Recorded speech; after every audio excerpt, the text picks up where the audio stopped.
ছাত্র দলের দেশনায়ক তারেক রহমানের ৩১ দফার বাস্তবায়ন এবং ৫৪ নং ওয়ার্ড ছাত্র দলের কর্মী সভার সম্মানিত সভাপতি, তুরাগ থানা ছাত্র দলের সংগ্রামী সভাপতি গোলাম রহমান সজল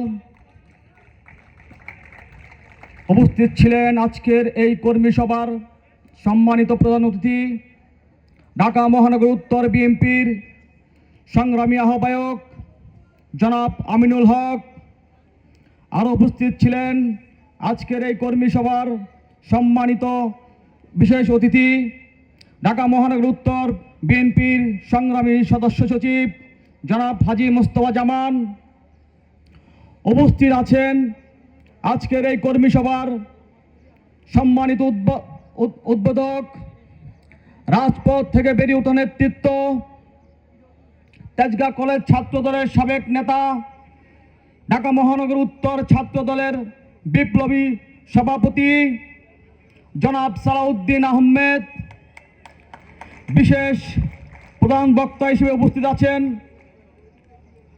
রাজপথ থেকে বেরিয়ে ওঠা নেতৃত্ব, তিতুমির কলেজ ছাত্র দলের সাবেক নেতা, ঢাকা মহানগর উত্তর ছাত্র দলের সংগ্রামী সাধারণ সম্পাদক জনাব মাহফুজুর রহমান লিপকন।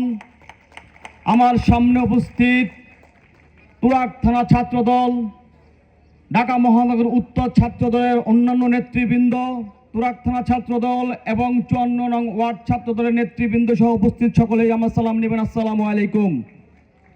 আমি বক্তব্য বেশি রাখবো না, আমি শুধু একটা বিষয়ে কথা বলতে চাই। বিগত ১৭ বছর আমরা যে জুলুম, নির্যাতন, নিপীড়ন, মামলা হামলার শিকার হয়েছি, অত্যাচারের শিকার হয়েছি, আপনারা কি চান আগামীতে আমরা অথবা আমাদের এগেইনস্টে যারা থাকবে তারাও আমাদের মতো এই অত্যাচার, জুলুম, নির্যাতনের শিকার হোক? আমরা চাই না। আমরা ওই রাজনীতি চাই না। আমরা যদি ওই সুস্থ সুন্দর রাজনীতি করতে চাই, তার জন্য আমাদের একটা গাইডলাইন আছে। সেই গাইডলাইন হলো আমাদের দেশনায়ক জনাব তারেক রহমানের ৩১ দফা। আপনারা ওই ৩১ দফা একটু পড়বেন এবং জনগণের মাঝে তা জানিয়ে দিবেন। আমরা যদি এই ৩১ দফার লিফলেট বিতরণ করি অনেক বড় আকারে, কিন্তু আসলে কি আমরা কি পড়ি? আমরা কি ধারণ করি? আগে আমাদের ধারণ করতে হবে, আগে আমাদের পড়তে হবে, আগে আমাদের মানতে হবে, এরপরে এটা প্রতিটি মানুষ, প্রতিটি সমাজে, প্রতিটি স্টুডেন্টের মাঝে আমাদের জানিয়ে দিতে হবে। তাহলে ৩১ দফার বাস্তবায়ন সম্ভব, না হয় সম্ভব না। এভাবে আমরা মিছিল করলাম, লিফলেট বিতরণ করলাম, বড় বড় প্রোগ্রাম করলাম, তাতে ৩১ দফা বাস্তবায়ন সম্ভব না। ৩১ দফা বাস্তবায়ন করতে হলে আগে নিজেকে পরিবর্তন করতে হবে, আগে নিজেকে জানতে হবে, নিজেকে মানতে হবে, তাহলেই ৩১ দফার পরিবর্তন হবে। আমি আরেকটা কথা বলতে চাই, ছাত্রলীগে যেমন গুপ্ত সংগঠনের যেভাবে ঢুকেছে, ওইভাবে যেন আমাদের ছাত্র দলে ছাত্রলীগের সন্ত্রাসীরা, চালাবাজরা, দর্শনকারী ঢুকতে না পারে, সেদিকে আপনারা সতর্ক থাকবেন। আমি আপনাদেরকে কথা দিচ্ছি, সামনের সারিতে যারা বসে আছে তারা দীর্ঘদিন ঢাকা মহানগর উত্তর ছাত্র দল করে আজকে এখানে দায়িত্বশীল পদে আসছে।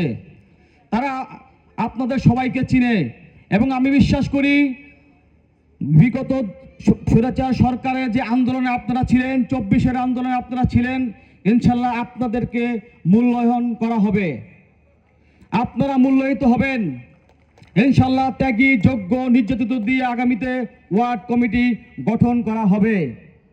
আমি সর্বশেষ বলতে চাই, আমাদের প্রিয় ছাত্র ভাইরা, ছাত্র দলের ভাইরা, আপনারা মাদক থেকে দূরে থাকবেন। মাদক থেকে আপনার বন্ধু, আপনার শুভাকাঙ্ক্ষী সবাইকে দূরে রাখার চেষ্টা করবেন। আমি এই বলে আমার বক্তব্য শেষ করছি। বাংলাদেশ জিন্দাবাদ, বাংলাদেশ জাতীয়তাবাদী ছাত্র দল জিন্দাবাদ, শহীদ রাষ্ট্রপতি জিয়াউর রহমান অমর হোক, খালেদা জিয়া জিন্দাবাদ, দেশনায়ক জনাব তারেক রহমান জিন্দাবাদ, তুরাগ থানা জিন্দাবাদ, ৫৪ নং ওয়ার্ড ছাত্র দল জিন্দাবাদ, জিন্দাবাদ, জিন্দাবাদ।